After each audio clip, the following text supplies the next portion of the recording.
Mesdames et messieurs, bienvenue donc à JDD, au jour du dimanche de ce 22 février 2026, qui a comme toujours le plaisir d'avoir un invité, mais cette fois-ci également c'est un invité qui tombe à pic parce que nous allons aborder les questions universitaires.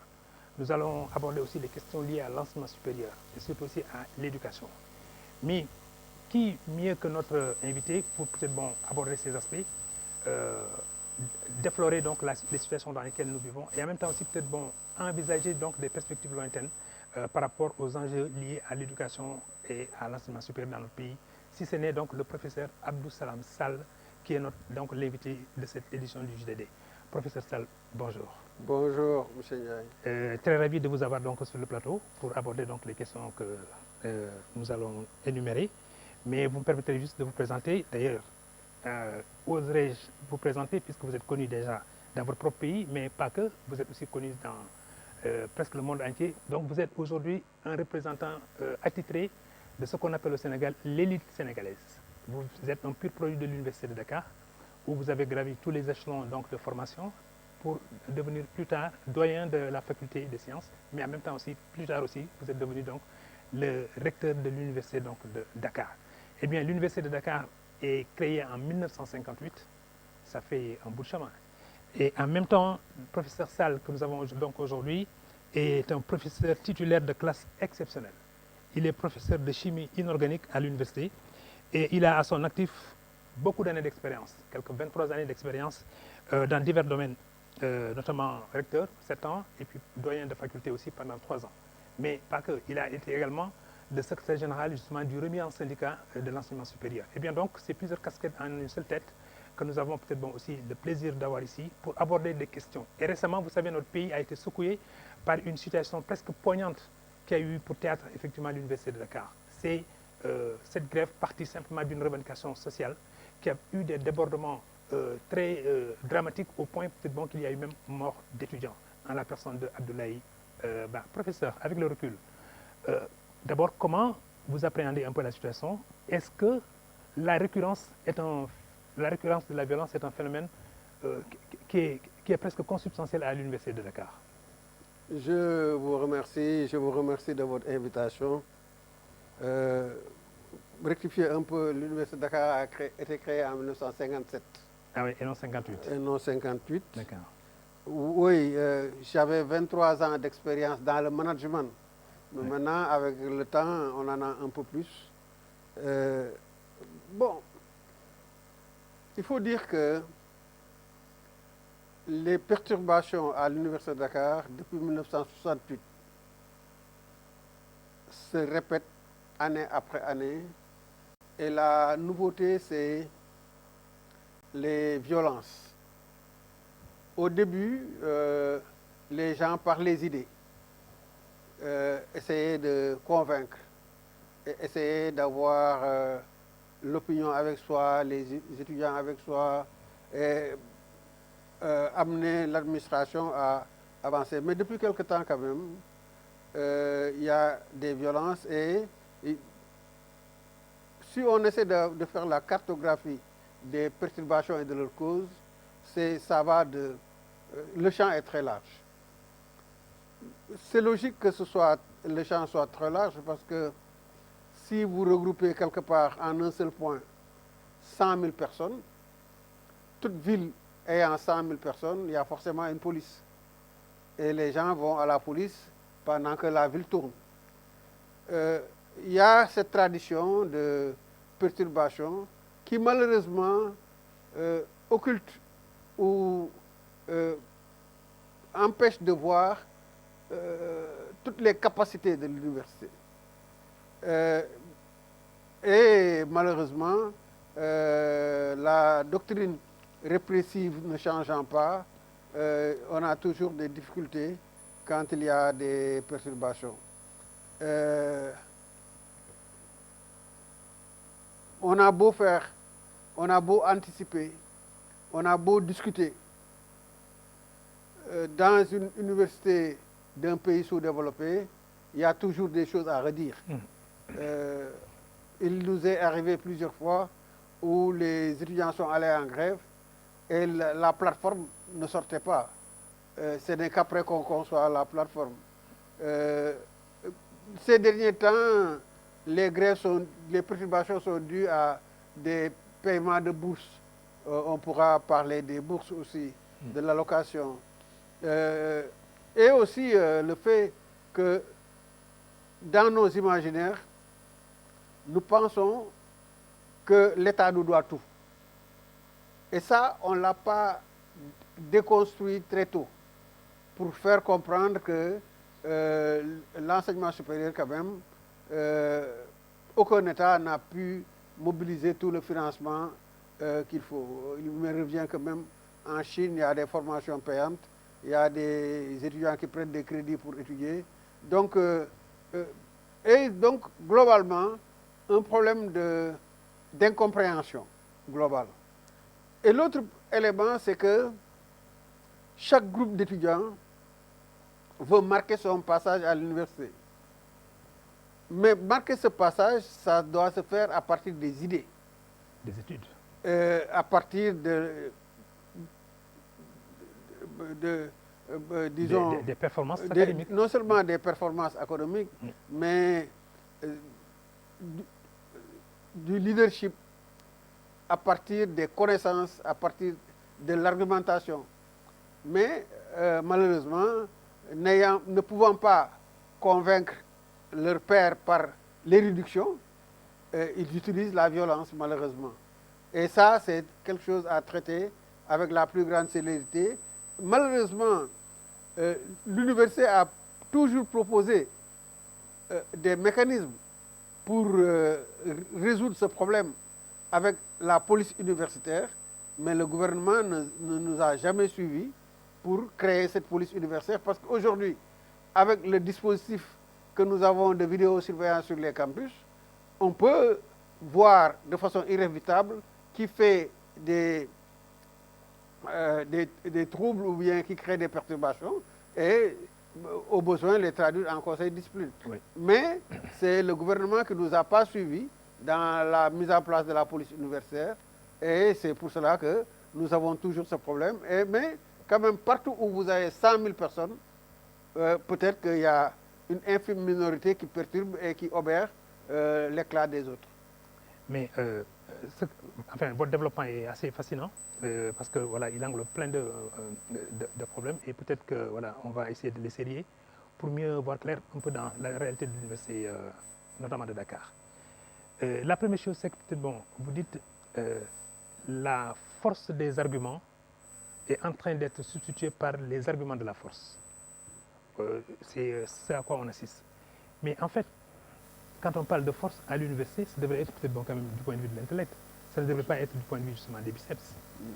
Donc, quelque part, il y a quelque chose qui a changé dans la nature des rapports entre les étudiants et le monde qui les environne, ou bien dans la nature même peut-être bon, du profil d'étudiants que l'université de Dakar admet.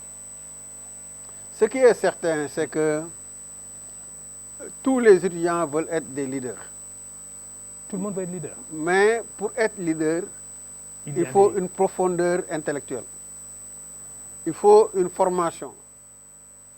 Or, les étudiants élus dans les amicales n'ont pas cette formation-là pour comprendre ce qu'est l'enseignement supérieur, n'ont pas cette formation-là pour comprendre qu'est-ce qui se fait ailleurs. Et même, il y a des professeurs qui ne savent pas la profondeur des textes, etc. Donc, il nous appartenait à nous de bien faire élire les jeunes, les amicales. Et encore, les amicales, c'est une immersion, c'est une éclosion récente, parce qu'avant, c'était les centrales syndicales qui géraient les choses. Quand les centrales syndicales géraient l'université, les leaders de ces centrales syndicales étaient très, très bien formés. Et du point de vue théorique, étaient absolument excellents.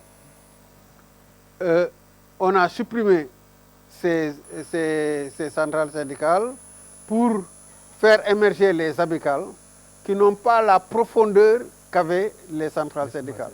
Mais c'est dû aussi au fait que nous n'avons pas mis en place un dispositif de formation de ces élus. Or, manifestement, quand vous les rencontrez, vous vous rendez compte que chacun veut faire preuve de leadership. Mais le leadership, c'est d'abord la connaissance. Et ils n'ont pas été bien outillés pour cela. Il nous est arrivé une fois de rencontrer des étudiants d'une certaine amicale qui revendiquaient leurs propres locaux. Mais ils ont été surpris de constater que dans le plan de l'université, il y avait la construction de ces locaux. Donc, vous voyez ce que ça fait. Et maintenant, dans la dernière période, c'est des problèmes de bourse, ou bien même de rappel de bourse, et d'incompréhension sur comment calculer l'année. Donc ça, vraiment, c'est des choses, au moment où nous essayons de voir comment ouvrir le marché par la connaissance, c'est des choses qu'on devrait dépasser depuis longtemps. Très bien.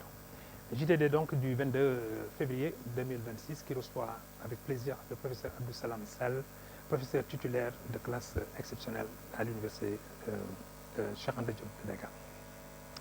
Mais professeur, une chose est ce que vous venez de décrire du point de vue justement du profilage, mais autre chose est de voir maintenant à quelle identité doit obéir un étudiant qui est admis à l'université de Dakar. Est-ce qu'il ne faudrait pas peut-être en amont, d'abord faire un descriptif donc de cet étudiant, des critères d'admission, mais probablement aussi des critères d'éligibilité. Si bien peut-être qu'il y a un trop-plein de population à l'intérieur de l'université de Dakar, qui, comme vous le rappeliez avec justesse, est né en 1957. L'espace aussi, peut-être il a été grignoté par beaucoup d'autres avenants, notamment des instituts qui sont nés. Après, des facultés ont grandi, également des résidences universitaires ont pris une partie justement du foncier. Si bien donc, peut-être ça devient assez étroit pour 100 000 étudiants, donc presque une ville, dans un réduit comme ça, la tension, elle doit être permanente. Oui, maintenant, il faut faire très attention. Hein. L'enseignement supérieur ne se limite plus à l'université de Dakar seulement. Oui, on va y arriver. L'université de Dakar a compris qu'à elle seule, elle ne s'en sortait pas, et l'université de Dakar a aidé le gouvernement à créer d'autres universités. Vous avez parfaitement raison. Le problème, c'est depuis la base. D'abord, on a loupé le coche de la déconstruction du modèle colonial de l'éducation. Malgré plusieurs rencontres, nous n'appliquons pas les conclusions de ces rencontres. Les élèves apprennent machinalement, sans savoir où mènent les filières de formation. Donc les enfants ne sont pas suffisamment informés. Nos enfants, oui, nos enfants connaissent les finalités des formations, mais beaucoup de jeunes continuent à apprendre sans jamais savoir qu'est-ce qu'ils veulent faire, qu'est-ce qu'ils veulent être. Ça, c'est le premier problème. Le deuxième problème, c'est que dès lors qu'on ne les informe pas des finalités des formations, c'est ce qui explique en partie qu'il y ait 70% de bacheliers littéraires pour 30% de bacheliers scientifiques. Après les finalités des filières, en fait, nous nous sommes un peu...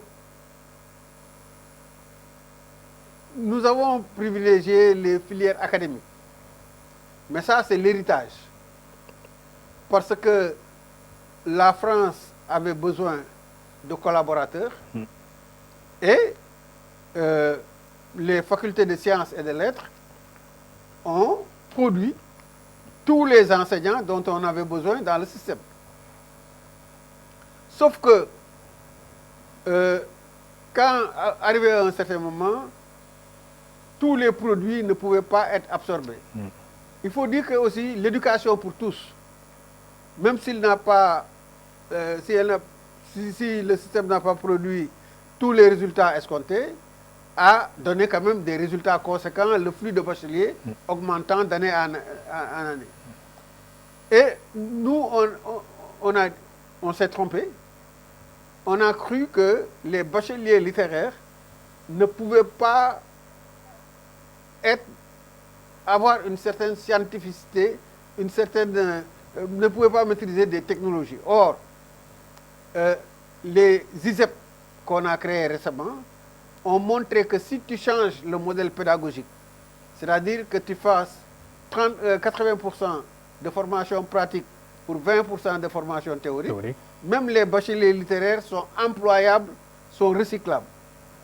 Donc, si vous regardez bien, partout où, dans le système ancien, les facultés de sciences, de lettres, de droit, d'économie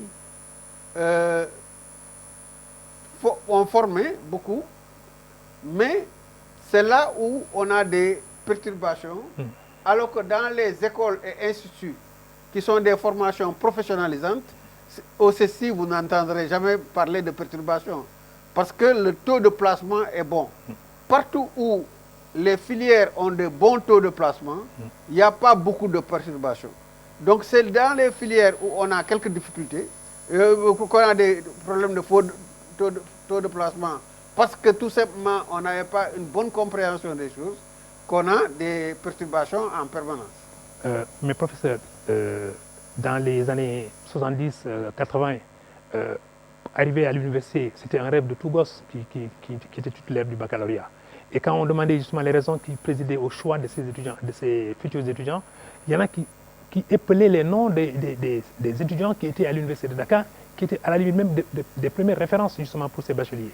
Il y avait des professeurs également qui étaient justement des stars, des vedettes au niveau des facultés. Donc il y avait une sorte d'éclosion effectivement d'une belle atmosphère intellectuelle au niveau de l'université, si bien que les étudiants, les bacheliers venaient de partout pour dire bon, nous allons à l'université parce que quand même c'est là-bas où il y a le savoir. Justement, puisque l'université est un lieu de savoir, qu'est-ce qui devrait présider pour qu'au moins on rectifie assez vite cela et réorienter donc l'université? Je rappelle que vous avez été effectivement à la tête donc de cette commission de réforme justement de réforme de l'université Cheikh Anta Diop. Y a-t-il des mécanismes qui avaient été peut-être bon, au moins initiés pour arriver à cette réforme-là et faire garder à l'université de Dakar toujours justement son rayonnement, son prestige, peut-être même sa réputation?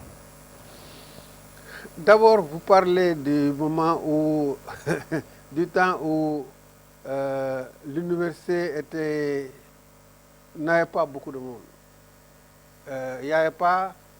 Certains parlent de massification, d'autres parlent de démocratisation. Moi, je dis massification, démocratisation.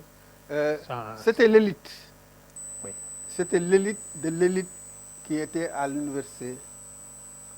Mais jusqu'à présent, ce sont les perturbations qui empêchent de voir l'éclat de l'université de Dakar.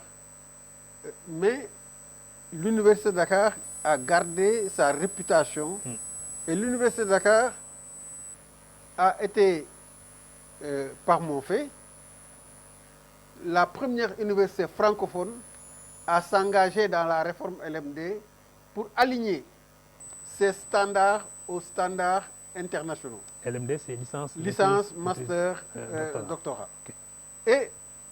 Et oui, nous avons, si nous regardons, si nous analysons froidement les attentes, au début, c'était de remplir la fonction publique, notamment au niveau des enseignants, au niveau des magistrats, etc., des corpus. Dans l'ensemble des champs, nous avons produit les éléments nécessaires, y compris dans l'enseignement supérieur. La plupart des universitaires sénégalais ou de l'université de Dakar ont été formés à l'université de Dakar ou d'abord à l'université de Dakar.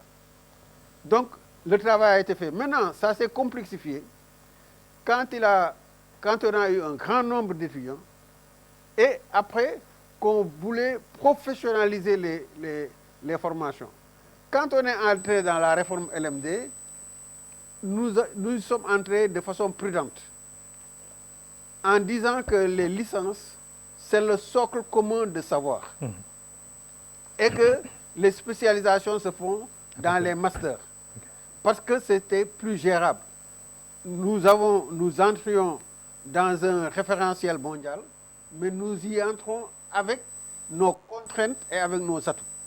Donc, pour moi, peut-être que les gens ne le savent pas, mais jusqu'à présent, nous continuons à produire des étudiants brillants.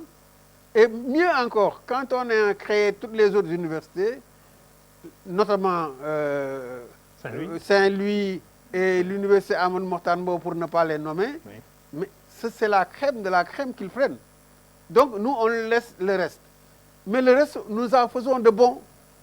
Parce que l'enseignement supérieur diffère des autres ordres d'enseignement.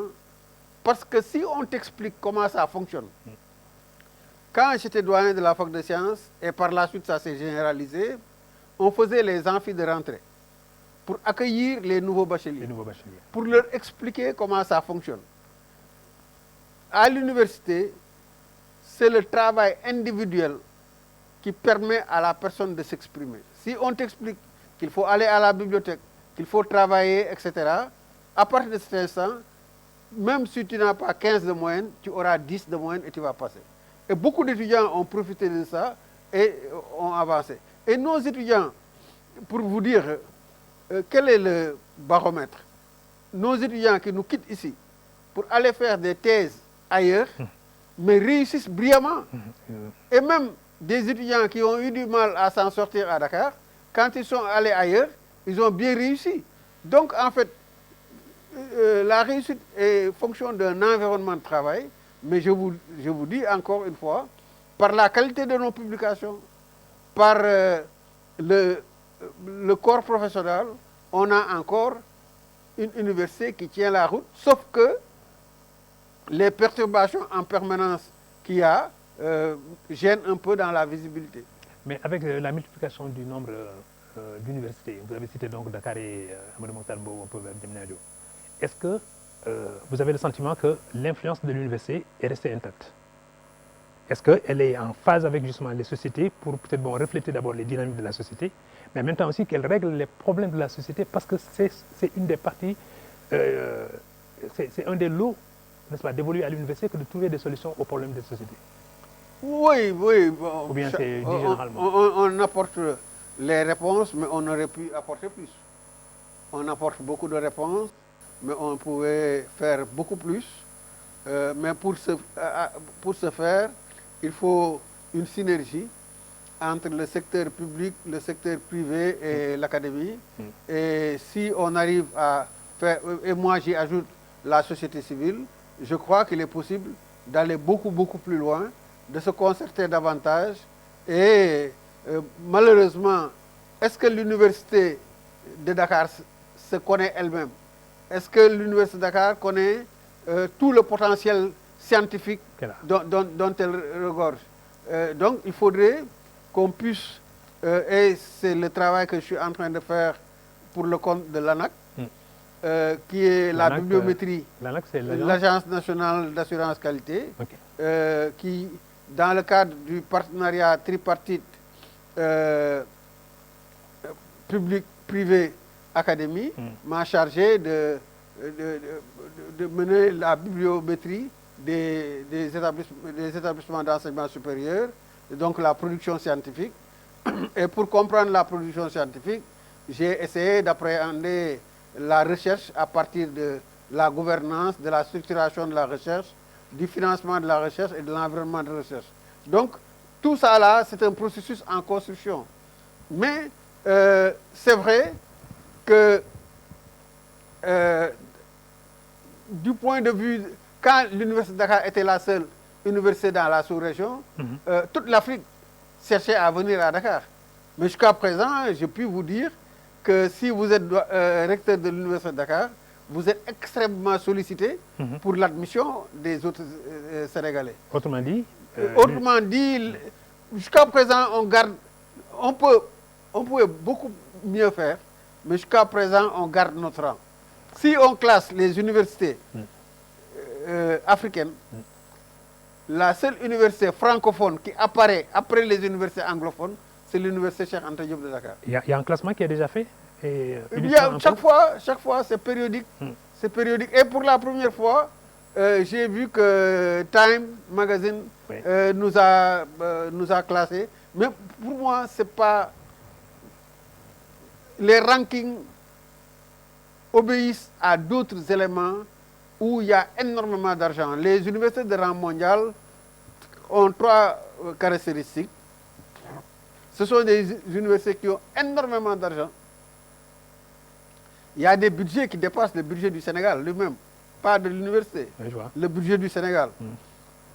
Des enseignants brillants et des étudiants brillants et une gestion flexible et redevable.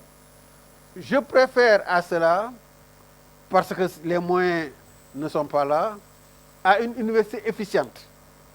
Une université qui essaie de régler les problèmes de sa société. Et je crois que si on regarde l'état des besoins et la production de l'UCAD arrive à tirer son épingle du jeu. Mais beaucoup confondent.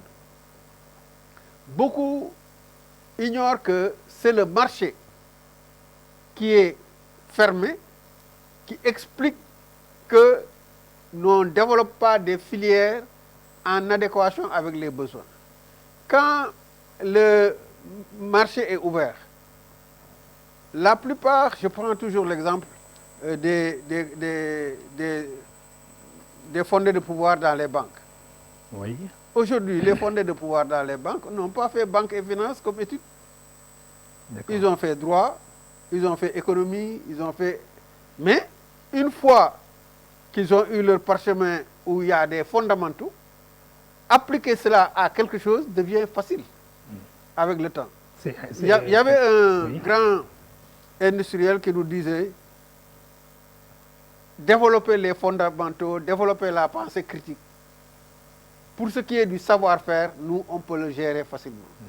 Donc, le problème, et je crois qu'avec les nouvelles autorités, les gens comprennent que le problème, c'est d'ouvrir le marché. Si on ouvre le marché, il est facile de remplir en fonction des besoins tout ce dont on a besoin. Mais, professeur, bon, je signale donc pour l'auditoire et peut-être aussi pour les téléspectateurs que mon invité, le professeur Abdou Salam Sall, qui est donc professeur titulaire de classe exceptionnelle, est l'auteur de 2 ouvrages. Le premier, c'est La gouvernance universitaire et il en tire une expérience africaine. Et le second, c'est Les mutations de l'enseignement supérieur justement en Afrique, le cadre de l'Université de Dakar. Donc, il s'y connaît bien pour avoir fréquenté longuement effectivement l'Université de Dakar. Mais professeur, arrêtons-nous un peu peut-être quand même sur l'implication de l'Université de Dakar dans l'essor de la société sénégalaise. En vous écoutant, on a comme l'impression peut-être que vous êtes peut-être dans votre tour d'ivoire et vous attendez peut-être que les gens vous sollicitent. N'avez-vous pas peut-être aussi le réflexe vous-même d'aller décortiquer un peu les besoins de la société sénégalaise et ensuite peut-être de ramener peut-être à l'état brut ces sortes d'observations pour peut-être au moins quand même les chercheurs, les laborantins, ceux qui sont dans les laboratoires, qu'ils arrivent peut-être maintenant à dénicher des options, des solutions qu'on peut proposer aux Sénégalais lambda qui se cherchent ou bien peut-être qui sont dans des filières d'épanouissement soit de services ou industriels ou bien agricoles, afin que l'université soit vraiment une université qui est dans l'immersion de la société sénégalaise, n'est-ce pas?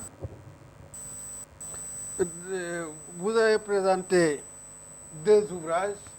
Ça, ce sont mes ouvrages à moi. J'ai participé à beaucoup d'ouvrages collectifs, notamment Think Tank, Flagship Universities in Africa, qu'on a écrit avec des collègues, pilotés par un collègue sud-africain. Et nous étions la seule université francophone pour avoir pris part à ces écrits, mais aussi d'autres ouvrages qui parlent plus de syndicats, etc. Mais ça, c'est quand j'étais dans le syndicat aussi. On vous crée même d'ailleurs une 50aine d'articles scientifiques de haut niveau. Hein. Ça, ce sont les publications. Vous ne pouvez pas le dire par votre modestie. Ce sont les publications scientifiques. On ne peut pas dire que l'UCAD n'a pas d'impact.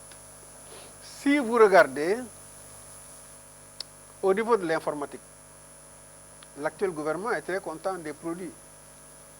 D'où est-ce qu'ils viennent?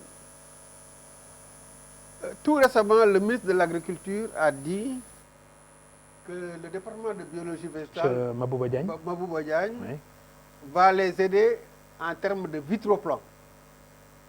C'est-à-dire qu'aujourd'hui, les semences en banane, ce sont des vitroplans qu'on prépare à partir du laboratoire.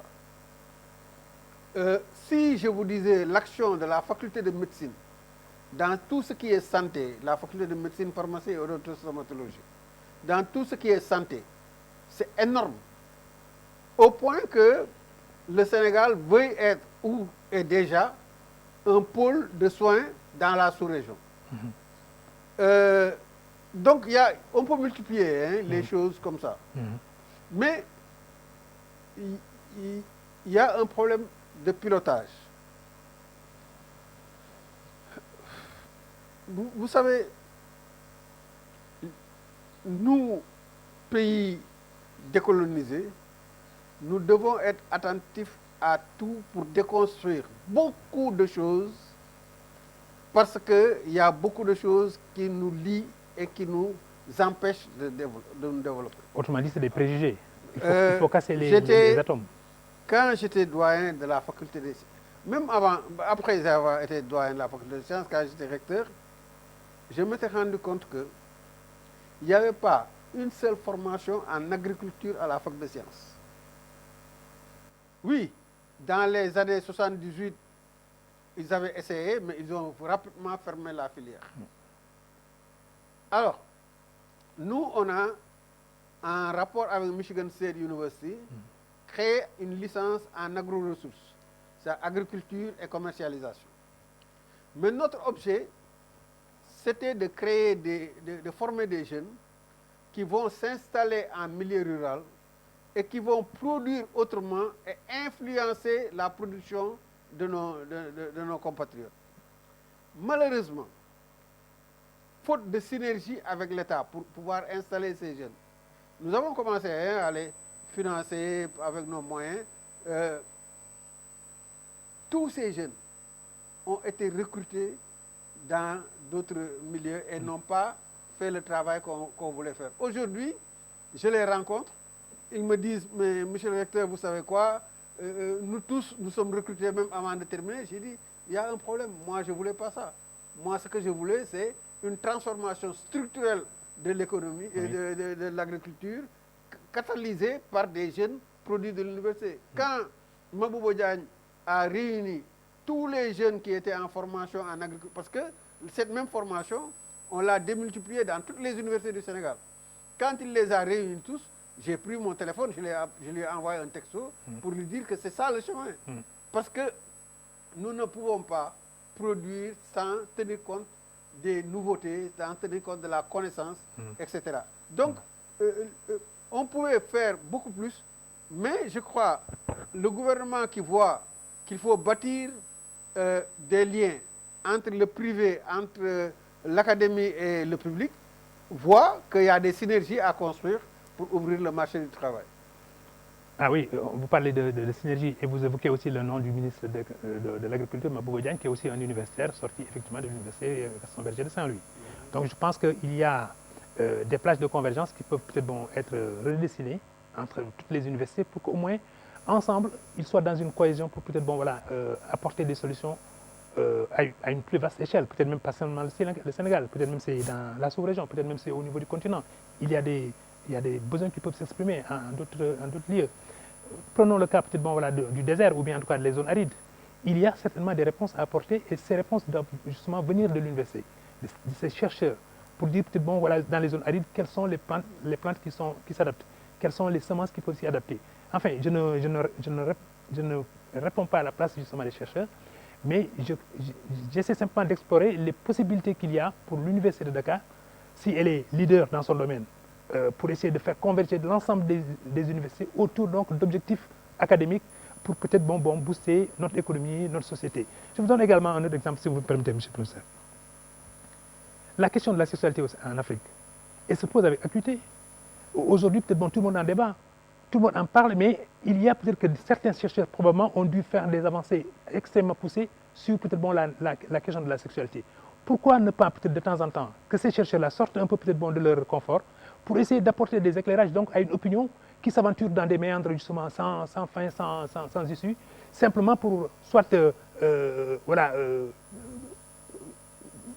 stigmatiser une population, indexer peut-être bon, voilà, des zones, montrer en vérité que peut-être bon, il n'y a pas eu un clair, voilà, afin que la situation n'est pas très claire dans l'opinion. Et c'est du ressort des professeurs, c'est du ressort justement des chercheurs, c'est du ressort des universitaires d'apporter des éclairages pour calmer et apaiser justement les opinions africaines, sénégalaises notamment, puisque c'est notre cas. Oui, d'abord, il faut savoir que par les mémoires, par les thèses, oui, il y a énormément de résultats qui ne sont pas utilisés. Il y a énormément de résultats qui ne sont pas mis en valeur. Toutes ces problématiques, oui, de zones arides, etc., si vous allez à la bibliothèque, si vous interrogez des collègues qui sont... Les gens ne font pas de la recherche comme ça. Les gens font une recherche pertinente, c'est-à-dire qui peut servir les autres. Nous, certainement, je ne sais pas l'état de la recherche dans la sexualité, mais je suis sûr que les sociologues, les philosophes pourront vous dire beaucoup de choses. Mais nous parlons uniquement de l'éducation universitaire utilitaire. L'éducation universitaire, l'enseignement supérieur n'est pas que utilitaire. Si nous prenons l'exemple du Sénégal, est-ce que vous pouvez expliquer les 3 alternances qu'il y a eu au Sénégal? Les 3 alternances, aucun parti politique ne peut se prévaloir de ces 3 alternances. C'est l'élévation du niveau culturel global qui est le fait de l'université qui explique cela. Donc, l'université aussi, c'est ça. Oui. L'université, c'est l'élévation du niveau culturel global. L'université, c'est aussi pour régler des problèmes utilitaristes. Et je crois que l'université joue son rôle, sauf que on pouvait faire beaucoup plus et beaucoup mieux quand moi j'ai été nommé recteur de l'Université de Dakar. Jusqu'à ce moment-là, il n'y avait pas un plan institutionnel de recherche à l'université. Faisait la recherche qu'il voulait et était financé comme il pouvait. C'est nous qui avons réorganisé le dispositif de recherche et aujourd'hui, le référentiel qu'on a utilisé pour réorganiser ce dispositif produit ces résultats parce que les collègues publient dans des revues extrêmement élevées. Et les collègues sont en contact permanent avec la communauté internationale. Donc, oui, il est possible maintenant, on commence à avoir des tailles critiques par endroit, pas dans l'ensemble des domaines. Mais si on le corrèle avec la diaspora, que nous, on avait pu mobiliser, hein, on a pu mobiliser la diaspora pour qu'elle puisse travailler avec nous. Si on arrive à mettre les ponts qu'il faut entre le public, le privé et l'académie, parce que la finalité, c'est le développement du privé. Mais si on regarde, quel est le privé qui se développe? C'est le privé arabo-islamique. C'est les gens qui viennent des daras, qui arrivent par le commerce à occuper des positions extrêmement intéressantes. Donc il faut qu'on voit comment faire la jonction de tout ça et comment faire en sorte pour que ceux qui sont issus de notre école, pas de l'école française, de notre école, parce que ce sera notre école, que ceux-là aussi puissent entreprendre et réussir dans l'entrepreneuriat et ouvrir le marché. Vous avez dans vos ouvrages sorti comme quelques concepts qui sont assez intéressants et peut-être même qui sont très opérants. Vous dites que peut-être bon voilà, il faut développer le savoir. Il faut peut-être bon faire de l'université également un creuset de savoir. Est-ce que en développant ce creuset de savoir, c'est pour arriver à ce que vous appelez vous-même aussi l'économie de la connaissance? L'université vulgarise 3 savoirs. Le savoir, ça a été toujours le cas, oui, du beau, du vrai, du cohérent, etc. Le savoir-faire, pour pouvoir transformer des choses. mais aussi le savoir-être. C'est-à-dire que développer l'altérité, développer la connaissance de l'autre, le respect de l'autre, l'ouverture, la tolérance, etc. Et créer une société apaisée. Donc non violente. Non violente, etc. Sécure. Le savoir et le savoir-faire, les facultés s'en chargent. Les facultés de plus en plus, dans le système français, le savoir-faire était géré par les écoles et instituts, mais on constate que les écoles et instituts ne prennent pas beaucoup. Donc, on a demandé aux facultés aussi de s'engager dans le savoir-faire. Mais le savoir-être. Pourtant, quand on faisait la conférence mondiale sur l'enseignement supérieur, tous les pays du monde s'étaient engagés à travailler sur le savoir-être. Mais si vous regardez, au Sénégal, on dit Lux Maya Lex à l'Université de Dakar. Mais c'est abstrait. Oui. Il n'y a pas d'élément pour porter le slogan. Pour le traduire, disons, pour le traduire en acte. En acte concret. Donc, je crois qu'il est temps que, aussi bien du côté des enseignants que du côté des étudiants, qu'on développe du côté des enseignants une charte d'éthique et de déontologie pour fixer leurs droits, mais aussi leurs devoirs.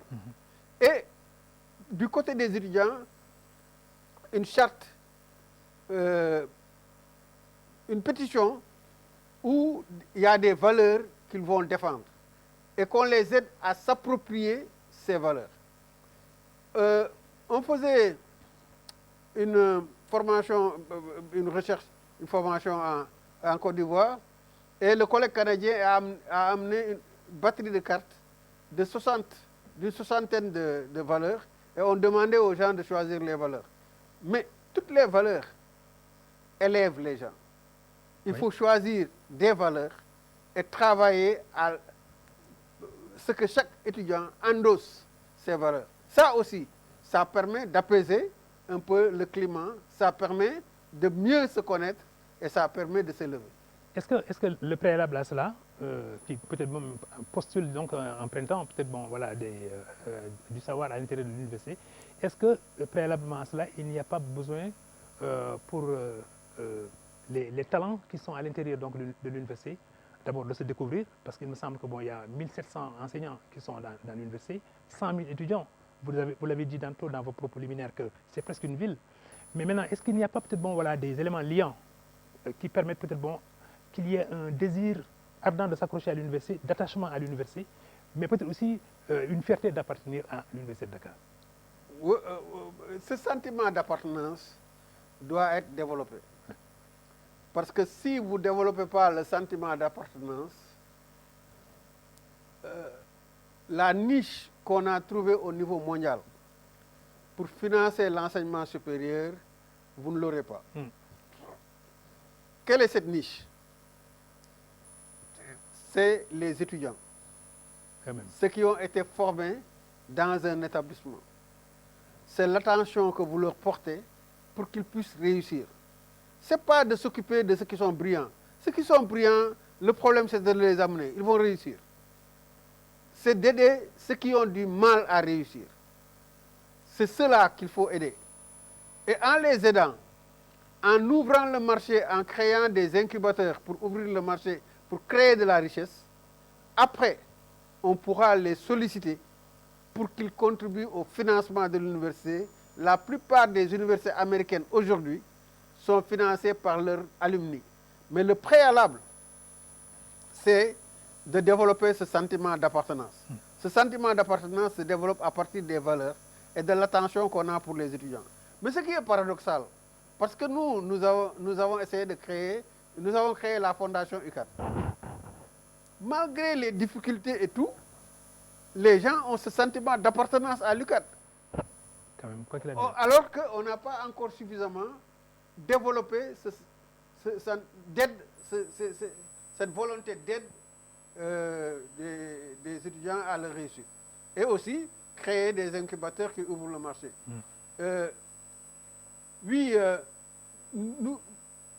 Il faut savoir qu'il Les gens pensent que la construction de l'environnement de l'université est terminée. C'est faux. On est au milieu du gué. Il faut qu'on puisse renforcer davantage beaucoup d'éléments, notamment pour les enseignants. Un enseignant, il est recruté, on ne lui dit pas ses droits, on ne lui dit pas ses devoirs, mais les syndicats vont lui dire ses droits. Il faudrait qu'on puisse, par un contrat, signer 5 points où on dit à l'enseignant ses droits, mais on lui dit aussi ses devoirs, pour qu'il s'en souvienne. Les étudiants, on les prend. Ils ne peuvent pas sortir comme ça avec des parchemins seulement. Il faut qu'ils sortent avec un savoir-être. Et ça, c'est tout un travail que moi, j'ai été surpris quand j'ai visité les universités américaines. Les gens nous ont montré plus les résidences des étudiants que les filières de formation. Parce que dans les résidences, ce sont dans les résidences des étudiants qu'on développe le savoir-être. Et c'est la raison pour laquelle il est d'importance de bien traiter cette question de transit des étudiants dans l'université. Oui, il y a encore beaucoup de questions qui taraudent un peu les esprits. Ce savoir-être-là, visiblement, on manque de le voir vraiment dans son effectivité. Parce que quand même, détruire une partie du matériel, dégrader peut-être l'infrastructure de l'université, ça ne devrait pas être le comportement d'un étudiant. Je peux comprendre une colère, je peux comprendre une nervosité, je peux comprendre une frustration. Mais quand même, ce matériel, il transcende peut-être même les générations. Peut-être même ce sont des générations antérieures qui se sont soudées, qui se sont vraiment qui ont consenti beaucoup d'efforts pour en arriver justement à ces acquisitions-là. Il devrait y avoir peut-être au moins quand même une culture de préservation peut-être des acquis, plutôt que de les dégrader, parce que quand on les dégrade, on reconstitue peut-être en allant au point zéro. Est-ce que cette culture-là également, il ne faudrait pas la développer? Autrement dit, peut-être même, est-ce qu'il n'y a pas, disons, des effectifs pléthoriques au niveau de l'Université de Dakar? Il me semble que peut-être les responsables ne veulent pas en arriver là. D'abord, s'il y a des effectifs pléthoriques à l'Université de Dakar, nous en sommes responsables. Parce que dans les années 90, la Banque mondiale voulait garantir l'accès à l'enseignement supérieur. On s'est battu pour cela, pour laisser la chance aux gens de venir à l'université. Et j'ai dit tout à l'heure que oui, peut-être qu'on prend des moins bons à l'Université de Dakar, mais on en fait de bons. Deuxièmement, mais ce qui crée les perturbations ne font pas 5% des étudiants. Chaque fois, vous pouvez vérifier, chaque fois que vous verrez des problèmes sur l'avenue Cheikh Anta Diop, faites un tour à la bibliothèque. C'est noir de monde. C'est rempli. Noir de monde. Les jeunes travaillent beaucoup. Malheureusement, ce sont ces perturbations-là qu'on relaie au niveau. Et dans mon ouvrage sur la gouvernance, j'ai demandé que toutes les universités mettent en place un dispositif de communication. De communication parce que, d'abord, on ne se connaît pas entre nous. Oui, les écoles doctorales ont permis une meilleure connaissance de l'autre, mais ce n'est pas suffisant. Il faut que la population sache qui peut faire quoi dans ce pays et qui est arrivé à un niveau de spécialisation extrêmement élevé, extrêmement pointu. Si je dis que notre laboratoire, ils ont 3 brevets avec les collègues espagnols, avec Yagmar Fall, mais combien sont-ils à l'université? Il y en a 2 autres qui sont en chantier avec les collègues de Marseille. Et quand on fait le tour de l'université, on voit qu'il y a énormément de possibilités. Mais malheureusement, même au sein de l'université, on ne les connaît pas. Donc, il faut une dynamique d'ouverture et de communication. Et il faudrait que la presse aussi. Moi, je suis invité dans la presse que quand il y a des perturbations à l'université, il faut qu'on puisse à froid parler de l'université, de ses atouts, de ses contraintes, des solutions que les gens peuvent envisager. Nous avons à l'Université de Dakar, pour ne parler que d'elle, 7 écoles doctorales. 7 écoles doctorales avec une production scientifique très dense. De très haut niveau. Ce serait très bien que ces gens-là puissent de temps en temps être invités pour donner Mais c'est vrai que les collègues brillants sont d'une modestie extraordinaire. C'est ça le paradoxe aussi. Et Ça, le paradoxe, c'est à la limite oui, qu'il faut leur courir après pour oui, qu'ils viennent parler dans la presse. parfaitement. Or, ils ont énormément de choses à dire. Mhm. Quand on regarde l'université, ceux qui sont les plus enclins à aller dans les trucs, ce pas les plus grands connaisseurs, C'est pas les plus brillants. les plus brillants. Mais les plus brillants aussi Oui, mhm, sont tellement pris oui. par leurs recherches, par la communauté internationale, par la circulation, qu'à la limite, c'est très très difficile de leur mettre la main dessus. Mais c'est obligatoire. Il faut obligatoirement que les collègues communiquent, que les collègues disent. Je suis allé à Bambey, dans le cadre du travail que l'ONAC m'a confié. On me signale, parce que je parlais de l'innovation, c'est-à-dire comment on passe de la science au marché. On me signale des jeunes étudiants, je crois qu'ils ont terminé quand même. D'accord. Ils sont en train de valoriser le cactus.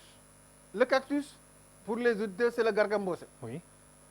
Alors, des Allemands leur ont proposé de racheter le business à 150 millions.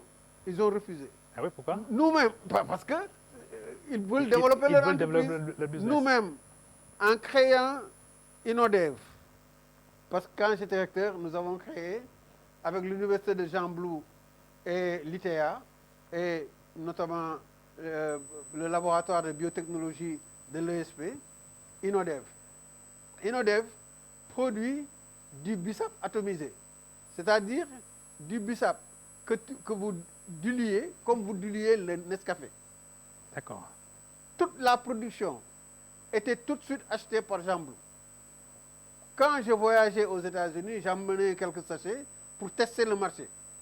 Et je constatais que c'était extrêmement demandé. Le marché Réagissait. Qu'est-ce qu'ils en ont fait quand je suis parti? Paraît-il que ça a été... On avait deux choix, hein, ou ouvrir le capital pour aller à l'échelle, ou vendre le process et nous retirer. Bon, j'ai entendu que c'est maintenant géré par Valda, qui produit cela. Et moi, je ne vois même pas les produits sur le marché. Donc il y a un... Mais ça, c'est tout nouveau pour nous. Quand je vais voir les collègues maintenant, je leur dis que votre tâche est plus difficile. Nous, on nous demandait de former, et après, il n'y a pas de problème. Vous, on vous demande non seulement de former, d'insérer, mais d'ouvrir le marché. Ça. Et donc, il faut plus de travail. Et si on travaille sur ça, si on se mobilise sur ça, et je vois des collègues qui se mobilisent sur ça, je vois des établissements qui se mobilisent sur ça, qu'on voit des perturbations pour des questions de bourse, les bourses, le président Abdoulaye Wade l'a élargi sans étude préalable. Et je suis très bien placé pour le dire. Et lui-même m'avait dit qu'en 2007, après les élections, nous reviendrons là-dessus. Mais nous ne sommes pas revenus là-dessus parce que son élection a été contestée par certains. Et il s'est mis à se battre pour cela. Mais je vous dis qu'aujourd'hui, avec le nombre d'étudiants qu'on a, dire qu'on va continuer ça, ça veut dire qu'on ne veut pas travailler. Il est possible, par contre, de mettre en place un dispositif de crédit aux étudiants. Parce que les conditions sociales déterminent pour beaucoup les réussites au niveau de l'université. Il est possible de mettre en place un dispositif pour que les étudiants puissent emprunter, faire les études correctement, et quand ils vont travailler, qu'ils remboursent. Ça se développe un peu partout dans le monde, mais il ne faut pas arriver au niveau d'endettement des États-Unis, où les gens passent toute leur vie à rembourser les dettes étudiantines. Mais le professeur Abdou Salam Sall, donc, voilà, est un passionné des questions universitaires, des questions de recherche. Donc, toute sa vie s'est construite autour de cela. Mais nous n'allons pas terminer, parce que nous en sommes justement à la fin de cette émission. Je n'allais pas terminer avec lui sans lui poser une question très, très personnelle. Parce que en lisant ses ouvrages, un paragraphe a retenu mon attention. C'est sa défunte maman qui avait épargné de l'argent. Il est pudique pour ne pas me dire peut-être le montant, mais c'est au décès de sa maman qu'il a découvert effectivement que cet argent que sa maman avait thésaurisé était destiné à créer un centre de formation, à la limite un centre d'enseignement supérieur.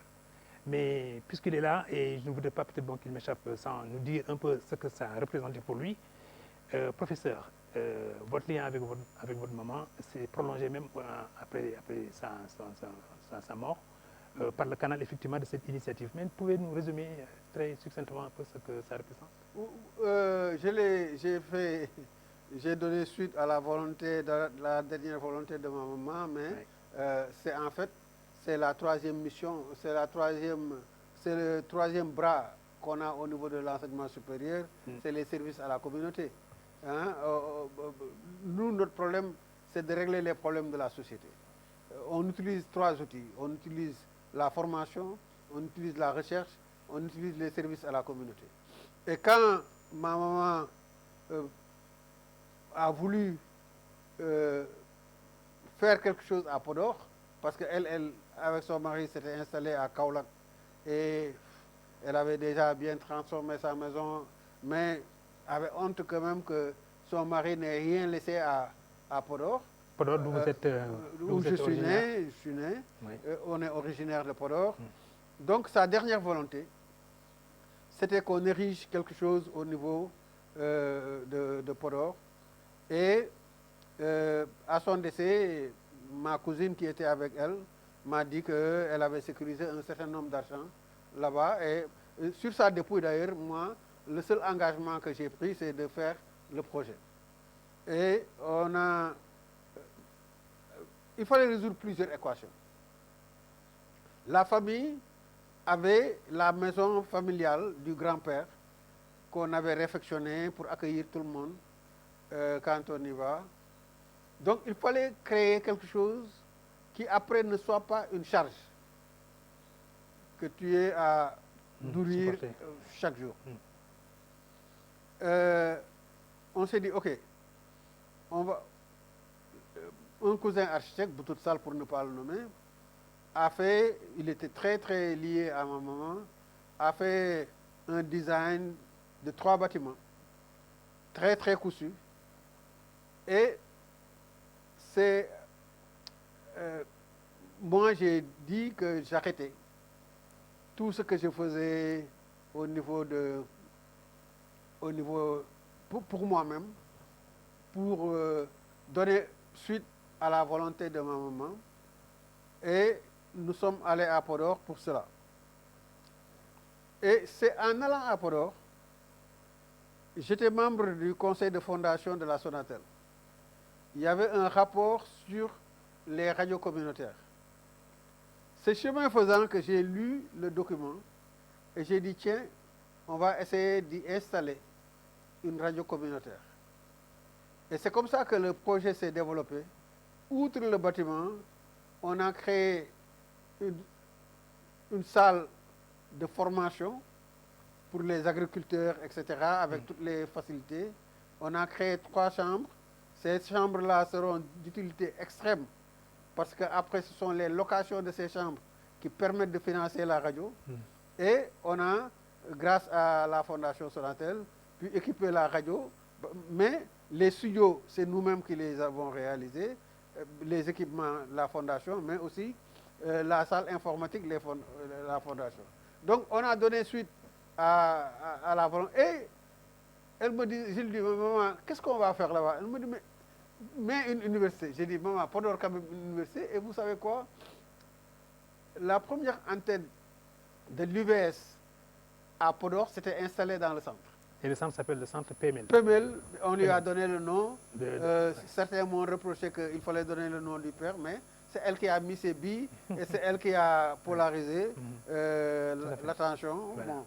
Mais quand même, le terrain était un terrain de mon père. Tout à fait. Bon, donc, mais voilà un héritage d'une famille de savoir qui est installée donc à Podor et qui a effectivement érigé un centre en hommage à une maman et en même temps aussi pour continuer effectivement à redistribuer une partie effectivement de ce que la nation a dû donner à ses dignes fils. Eh bien, ainsi se termine JDD donc du 22 février 2026 avec le plaisir d'avoir eu sur le plateau le professeur Abdou Salam Sall, professeur titulaire de classe exceptionnelle. À la technique, il y avait Dami et il y avait Abdoulaye Ndiaye.